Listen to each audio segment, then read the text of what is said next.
ਤੁਰਕੀ ਨੇ ਇੱਕ ਵਾਰੀ ਫੇਰ ਪਾਕਿਸਤਾਨ ਦਾ ਪੱਕਾ ਬੇਲੀ ਹੋਣ ਦਾ ਸਬੂਤ ਦਿੰਦਿਆਂ ਹੋਇਆਂ ਪਾਕਿਸਤਾਨ ਦਾ ਸਿਆਸੀ ਮੁਕੱਦਮਾ ਪੂਰੀ ਦੁਨੀਆ ਵਿੱਚ ਲੜਨ ਵਾਸਤੇ ਆਪਣੇ ਟੀਵੀ ਚੈਨਲਾਂ ਨੂੰ ਵੀ ਮੈਦਾਨ ਵਿੱਚ ਉਤਾਰਨ ਦਾ ਫੈਸਲਾ ਕਰ ਲਿਆ ਹੈ। ਇੱਕ ਪਾਸੇ ਅਰਬੀ ਮੁਲਕ ਨੇ ਜਿਹੜੇ ਵਾਰੀ-ਵਾਰੀ ਇਸਰਾਈਲ ਦੇ ਸਦਕੇ ਵਾਰੀ ਜਾਣ ਲਈ ਲਾਈਨ ਬਣਾਈ ਖਲੋਤੇ ਨੇ ਤੇ ਦੂਜੇ ਪਾਸੇ ਤੁਰਕੀ ਹੈ ਜਿਹਨੇ ਪਾਕਿਸਤਾਨ ਦਾ ਖੁੱਲ੍ਹ ਕੇ ਸਾਥ ਦੇਣ ਦਾ ਫੈਸਲਾ ਕਰ ਲਿਆ ਹੈ। ਤੁਰਕੀ ਹੁਣ ਆਪਣੇ ਚੈਨਲਾਂ ਤੇ ਕਸ਼ਮੀਰ ਦਾ ਮੁਕੱਦਮਾ ਲੜੇਗਾ ਤੇ ਦੁਨੀਆ ਨੂੰ ਵਿਖਾਏਗਾ ਕਿ ਕਿਵੇਂ ਭਾਰਤੀ ਫੌਜਾਂ ਕਸ਼ਮੀਰ ਤੇ ਜ਼ੁਲਮ ਢਾ ਰਹੀਆਂ ਨੇ ਤੇ ਕਸ਼ਮੀਰੀ ਨਸਲ ਕਿਸ ਬਹਾਦਰੀ ਨਾਲ तमाम ਭਾਰਤੀ ਮੁਜ਼ਾਲਮ ਦੇ ਅੱਗੇ ਡਟ ਕੇ ਖਲੋਤੀ ਹੈ। ਤੁਰਕੀ ਦੀ ਨਵੀਂ ਪਾਲਿਸੀ ਦੇ ਮੁਤਾਬਕ ਕਸ਼ਮੀਰ ਤੇ ਭਾਰਤੀ ਜ਼ੁਲਮ ਬਾਰੇ ਡਾਕੂਮੈਂਟਰੀਆਂ ਤੇ ਨਿਊਜ਼ ਰਿਪੋਰਟਸ ਬਣਾਈਆਂ ਜਾਣਗੀਆਂ ਜਿਹੜੀਆਂ ਪੂਰੇ ਯੂਰਪ ਨੂੰ ਭਾਰਤ ਦਾ ਅਸਲ ਚਿਹਰਾ ਵਿਖਾਉਣ ਵਿੱਚ ਮਦਦਗਾਰ ਸਾਬਤ ਹੋਣਗੀਆਂ ਕਿਉਂਕਿ ਤੁਰਕੀ ਦੇ ਚੈਨਲ ਪੂਰੇ ਯੂਰਪ ਵਿੱਚ ਵੇਖੇ ਜਾਂਦੇ ਨੇ ਤੇ ਤੁਰਕੀ ਦੇ ਚੈਨਲਾਂ ਤੇ ਚੱਲਣ ਵਾਲੀ ਕੋਈ ਵੀ ਖਬਰ ਪੂਰੇ ਯੂਰਪ ਦੀ ਤਵੱਜੋ ਆਪਣੇ ਵੱਲ ਖਿੱਚ ਲੈਂਦੀ ਹੈ। ਇਹੋ ਵਜ੍ਹਾ ਹੈ ਕਿ ਭਾਰਤੀ ਚੈਨਲ ਅੱਜਕੱਲ ਆਪਣੀਆਂ ਰਿਪੋਰਟਾਂ ਵਿੱਚ ਤੁਰਕੀ ਦੇ ਖਿਲਾਫ ਗੱਲਾਂ ਕਰਦੇ ਨਜ਼ਰ ਆਉਂਦੇ ਨੇ।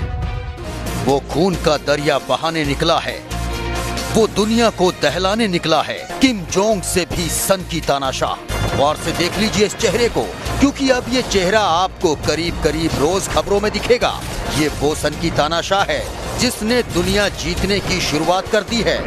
ਤੁਰਕੀ ਦੀ ਖਾਰਜਾ ਪਾਲਿਸੀ ਹਰ ਮਾਮਲੇ ਵਿੱਚ ਪਾਕਿਸਤਾਨ ਦੇ ਨਾਲ ਮਿਲ ਕੇ ਚੱਲਣ ਦੀ ਹੈ। ਜਦੋਂ ਮੋਦੀ ਸਰਕਾਰ ਨੇ ਭਾਰਤੀ ਕਾਨੂੰਨ ਵਿੱਚ ਤਬਦੀਲੀ ਕਰਕੇ ਕਸ਼ਮੀਰ ਨੂੰ ਹੜਪ ਕਰਨ ਦੀ ਸਾਜ਼ਿਸ਼ ਕੀਤੀ ਸੀ ਉਦੋਂ ਪਾਕਿਸਤਾਨ ਤੇ ਚੀਨ ਦੇ ਨਾਲ-ਨਾਲ ਤੁਰਕੀ ਨੇ ਵੀ ਮੋਦੀ ਸਰਕਾਰ ਦੀ ਬੜੀ ਦੁਰਗਤ ਬਣਾਈ ਸੀ ਤੇ ਨਾਲੇ ਭਾਰਤ ਦੇ ਇਸ ਇਕਦਾਮ ਨੂੰ ਖਿੱਤੇ ਦੀ ਸਲਾਮਤੀ ਵਾਸਤੇ ਸੰਗੀਨ ਖਤਰਾ ਕਰਾਰ ਦਿੱਤਾ ਸੀ।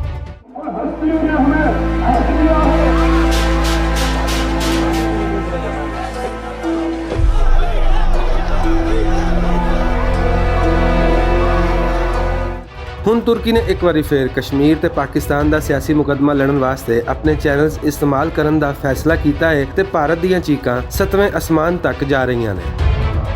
ਤੁਰਕੀ ਨੇ ਭਾਰਤ ਤੇ ਕਸ਼ਮੀਰ ਵਿੱਚੋਂ ਕਈ ਮੁਸਲਮਾਨ ਰਿਪੋਰਟਰਾਂ ਨੂੰ ਭਰਤੀ ਕਰਨ ਦਾ ਫੈਸਲਾ ਕੀਤਾ ਹੈ ਜਿਹੜੇ ਭਾਰਤ ਵਿੱਚ ਮੁਸਲਮਾਨਾਂ ਉੱਤੇ ਹੋਣ ਵਾਲੇ ਜ਼ੁਲਮ ਨੂੰ ਸਾਹਮਣੇ ਲੈ ਕੇ ਆਣਗੇ। ਇਸ ਮਾਮਲੇ ਤੇ ਭਾਰਤੀ ਇੰਟੈਲੀਜੈਂਸ ਰਿਪੋਰਟਰਾਂ ਦਾ ਇਹ ਆਖਣਾ ਹੈ ਕਿ ਤੁਰਕੀ ਵਿੱਚ ਵੀ ISI ਦੇ ਬੰਦੇ ਪਹੁੰਚ ਗਏ ਨੇ ਤੇ ਇਹ ਸਾਰੀ ਮਨਸੂਬਾਬੰਦੀ ਉਹੀ ਕਰ ਰਹੇ ਨੇ। ਇਸ ਗੱਲ ਤੇ ਸਿਰਫ ਹਾਸਾ ਹੀ ਆਂਦਾ ਹੈ।